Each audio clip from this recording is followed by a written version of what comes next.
Hi friends, ನುಗ್ಗೆ ಸೊಪ್ಪನ್ನ ಅವಾಗವಾಗ ನೀವು ಅಡಿಗೆನಲ್ಲಿ ಬಳಸ್ತಾ ಇದ್ರೆ ರಕ್ತಹೀನತೆ ಖಂಡಿತ ಬರೋದಿಲ್ಲ. ನುಗ್ಗೆ ಸೊಪ್ಪಿನ ಮಸೊಪ್ಪು ಟ್ರೈ ಮಾಡಿ, ಅನ್ನಕ್ಕೆ ಮುದ್ದೆಗೆ ತುಂಬಾ ಚೆನ್ನಾಗಿರುತ್ತೆ. 1 ಕಪ್ ತೊಗರಿ ಬೇಳೆನ ಚೆನ್ನಾಗಿ ತೊಳೆದು ಅರ್ಧ ಗಂಟೆ ನೆನೆಸಿಟ್ಕೊಂಡಿದೀನಿ. ಇದಕ್ಕೆ 8 ರಿಂದ 10 ಬೆಳ್ಳುಳ್ಳಿ, 1 ಕಟ್ ಮಾಡಿರುವಂತ ಈರುಳ್ಳಿ, 2 ಟೊಮೆಟೊ ಕಟ್ ಮಾಡಿರುವಂತದ್ದು ಹಾಕಿ, 2 ಹಸಿಮೆಣಸಿನಕಾಯಿ ಹಾಕೊಂಡು ಸ್ವಲ್ಪ ನೀರ್ ಹಾಕಿ 3 ರಿಂದ 4 ವಿಷಲ್ ಬೇಯಿಸ್ಕೊಳ್ಳಿ.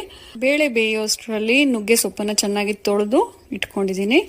ಬಾಣಲೆಗೆ 2 ಸ್ಪೂನ್ ಎಣ್ಣೆ, ಅರ್ಧ ಸ್ಪೂನ್ ಸಾಸಿವೆ, ಅರ್ಧ ಸ್ಪೂನ್ ಜೀರಿಗೆ, ಸ್ವಲ್ಪ ಕರಿಬೇವಿನ ಸೊಪ್ಪು, 2 ಒಣಮೆಣಸಿನಕಾಯಿ ಹಾಕಿ ನುಗ್ಗೆ ಸೊಪ್ಪನ್ನು ಹಾಕೊಂಡು ಚೆನ್ನಾಗಿ ಇದರಲ್ಲಿ ಬಾಡಿಸ್ಕೊಳ್ಳಿ.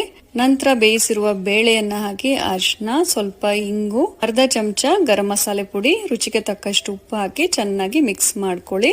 ಸ್ವಲ್ಪ ಕುದೀತಾ ಇದೆ, ಬೆಂದಾಗಿದೆ ಅಂದ್ಮೇಲೆ ಮಸ್ತ್ಕೊಳ್ಳಿ, ಚೆನ್ನಾಗಿ ಮಸಿಬೇಕು. ಮುಚ್ಚಳ ಮುಚ್ಚಿ ಬೇಯಿಸ್ಕೊಂಡ್ರೆ ಆಹಾ ರುಚಿಯಾದ ನುಗ್ಗೆ ಸೊಪ್ಪಿನ ಮಸೊಪ್ಪು ರೆಡಿ.